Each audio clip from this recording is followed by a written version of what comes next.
दूध में थोड़ी सी दही पूरे दूध को दही बना देता है। अध्यात्म में थोड़ा सा ज्ञान सभी समस्याओं का समाधान बन जाता है। समझ रहे हैं? दही, दूध को दही बनना एक अध्यात्म है।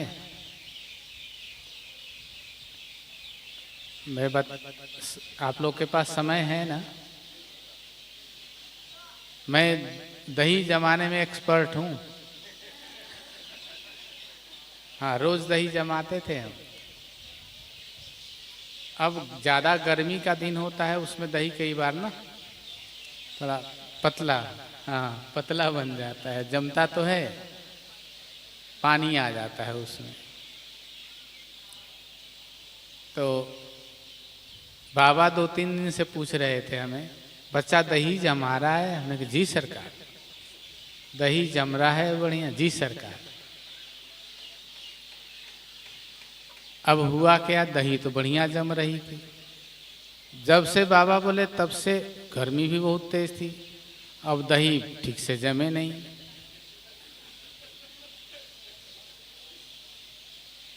तो हमने फिर तीसरे दिन चौथे दिन बाबा को बोला, सरकार जब से आप पूछे तब से तो दही नहीं जम रहा है।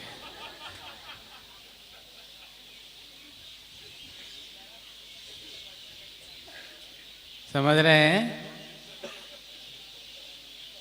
तो बाबा बोले, बच्चा मैंने कुछ नहीं किया,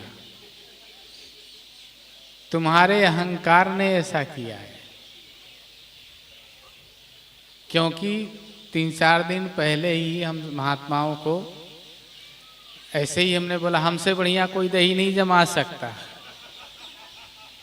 समझ रहे हैं ना? और बाबा ने सुन लिया उस बात को। और मेरे अंदर हुआ कि मेरे से बस इतनी सी जामन में मैं इतना दही जमा दूंगा, ये कर दूंगा। अब जमाने लगे, और गर्मी भी बहुत थी तो जमा नहीं। बाबा ने बोला, बच्चा तुम्हारी शब्द मैंने सुन लिया था, इसीलिए मैं तुमसे रोज पूछता हूं दही जम रहा है? समझ रहे हैं ना? दही जमना भी एक फिर बाबा ने बताया कि बच्चा दही जमना भी एक अध्यात्म का बहुत बड़ा समझ है। इतना सारा दूध इतनी से दही से जम करके दही का रूप धारण कर लेता है। बच्चा तुम्हारे अंदर बहुत सारे विकार होते हैं। जीवों के अंदर, मनुष्य के अंदर बहुत सारा विकार होता है, और बहुत इतने से भी इतना, इतने से भी इतना, इससे भी कम कर ले, इतना सूक्ष्म ज्ञान समस्त विकारों को नष्ट कर देता है। बाबा ने बताया कि देख, दही जमने का मतलब है दूध को अपना स्वरूप का त्याग करना, और दही के स्वरूप को धारण करना। बच्चा, दूध के सारे मिठास खत्म हो जाते हैं, दूध के सारे गुण नष्ट हो जाते हैं। ऐसे ही बच्चा जब जीव ब्रह्म में मिलता है तो उसका अस्तित्व नष्ट हो जाता है, और वह अपने समस्त गुणों का परित्याग कर देता है, अवगुणों का परित्याग कर देता है, और फिर वह ब्रह्ममय स्वरूप धारण करके ब्रह्ममय अवस्था को प्राप्त कर लेता है, और वह कभी नष्ट नहीं होता। समझ रहे हैं? तो ये भी एक रासायनिक प्रक्रिया है और संत उसको अध्यात्म में भी जोड़ते हैं। दही की चर्चा क्यों आई?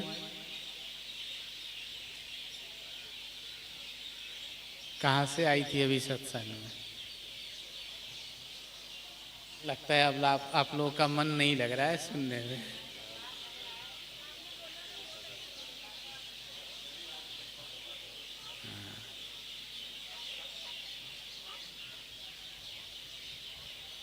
क्या बोल रहे हैं? क्या पहुंचाओ भाई उनकी बात। हाँ, अध्यात्म। यह अध्यात्म का स्वरूप में स्थित होने की एक प्रक्रिया है दही जमना। ज्ञान के पंथ कृपान के धारा, परत खगेशन लागहि बारा। ये जो ज्ञान का मार्ग है ना, कृपाण, कृपाण कहते हैं तलवार को, उसके धार के समान है। और अगर अज्ञानी व्यक्ति तलवार भांजने लगे तो अपने को भी काट लेगा, आसपास में जितने हैं सबको छिन्न भिन्न कर देगा वो। तो इसीलिए कहते हैं कि ज्ञान मार्ग या भक्ति मार्ग या वैराग्य मार्ग,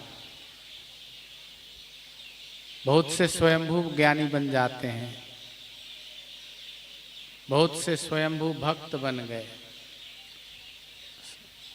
वैरागी बन गए,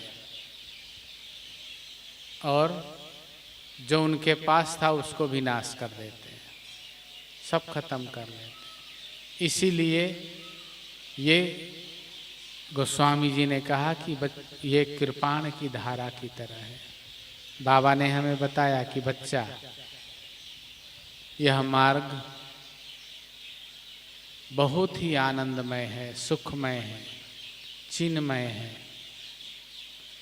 परंतु इसकी दिशा सही होनी चाहिए, इसमें समझ होनी चाहिए, इसमें अनुभव होना चाहिए। तो हमने पूछा, सरकार ये मिलेगा कहाँ से,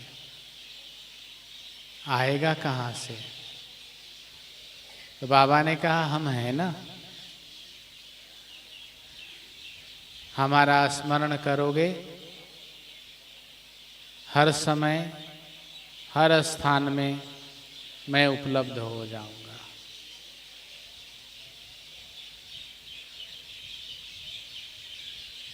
और मैंने बाबा की समाधि के बाद कई जगह प्रयत्न किया, और इस प्रयत्न में मैंने बाबा को उपलब्ध पाया।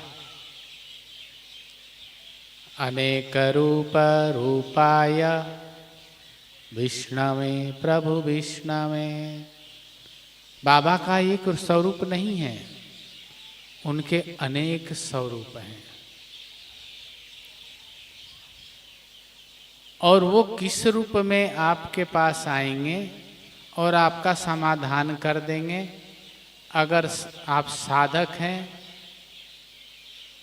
अनुभव में चल रहे हैं, तो आप अनुभव कर लेंगे उनको। समझ रहे हैं ना?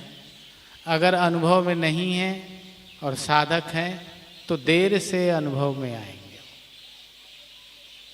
फिर आपको याद आता है, अरे कहीं बाबा तो नहीं थे वो, इतना कठिन था करके चले गए। समझ रहे हैं? देर से अनुभव में आएगा। और अगर आप अनुभव में रहते हैं, अनुभवी हैं, अनुभव वही बताए थे ना कैसे अनुभव में चलना है, एक तरफ गुरु जी और दूसरे तरफ इष्ट देवता, दोनों का दृष्टि, दोनों का प्रेम, दोनों का उपलब्धि। अकेले हैं? ठीक है, उनकी व्यवस्था कर दो। समझ रहे हैं ना?